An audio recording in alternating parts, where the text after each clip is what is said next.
playing in two spots right now. If you're wondering why it doesn't feel like it's just playing one, it's because I have this still going, so I have to turn that off. Or you can turn off the launch button if you don't want to move it. That's fine, either way. Let me show you that too, so somebody might ask that later. Just hit the launch button off. Now it won't launch. Now it's just playing here. So let's close that. You see the green right here next to channel 3. That's it. So watch. Piano's too loud, just bring it down. Just that simple. Now you can do, and in fact, you say, well, I don't want to have to do this every time. That's not a problem. Hit this, watch it duplicate. Now it'll automatically put it on channel 3, you see? Right there, channel 3, with the 3 down. And then rename your track. Like if you want to do that, hit rename. This is keys. Rename this one. Main. I do this. You don't have to do this if you don't want to. Main input. I like it to be known as the main input. So everything's going to go through here. So if I change instruments, I would just change here and be able to put it there. Simple as that. I'm going to stop that. Okay. So then if you want to do a melody or whatever, if you want to save your instruments, you could. Like I usually have it set up where all my instruments, I know what I played through, and some people don't care about that, right? They just want to sample that sound. That's fine. For this sake, I'm going to do that.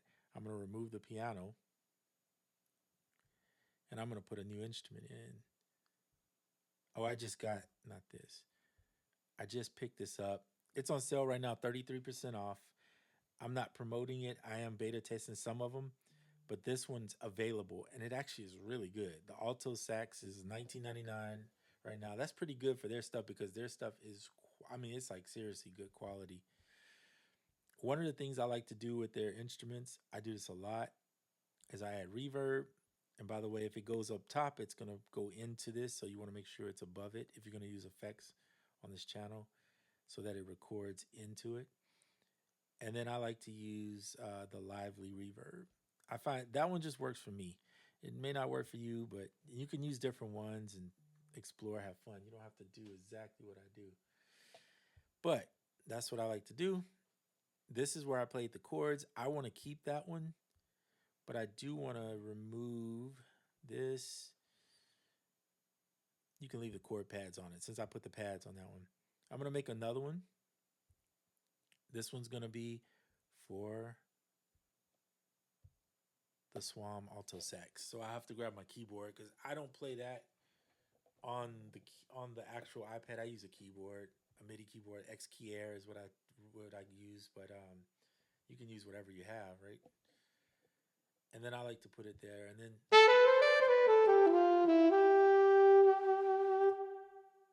the reason I like a keyboard is the mod wheel gives you that little vibrato I've used.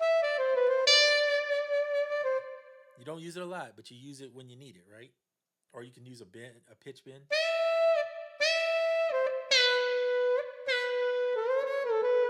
You gotta be careful. It'll sound fake if you do it too much. Be, tasteful in your colorations and bending and modulations, and play what feels good. Now, here's a trick. Adam, I think I might have shown this before. If you know the scale you played in tonality, for instance, in this case, we played in D sharp natural minor. You can touch the scales and then change the scale to D, and this is D sharp. So we're going to go D sharp and then find the minor. It's usually in the favorites in the top 4 because these are the ones that you're going to use the most. So you'll notice it lit up blue with the notes in the scale. Now the keyboard will only play the notes in that scale. So you don't have to worry about making a mistake if you don't really know how to play or you're still just learning, and that's the best thing ever. Then if you have a keyboard and you say, well, I don't know what the black notes are doing, that's okay. Hit the map to white keys. Now everything you play is going to be on the white keys, but you're always going to play the right notes. And if you look down here under minor where the highlighted blue is, it tells you what the notes are. So E flat, F, G flat, A flat, B flat, C flat, D flat. They're all a lot of flats, right? So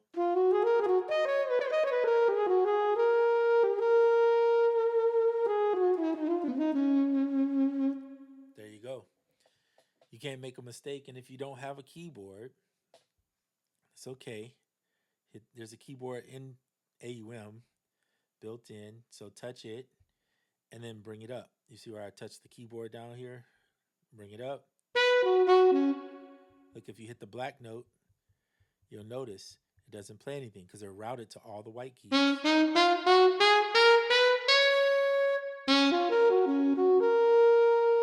Now, what you lose with using this and not having an actual keyboard is the mod wheel, which, in my opinion, is needed. But that's, I'm just saying with the Swam instruments at least, it's needed.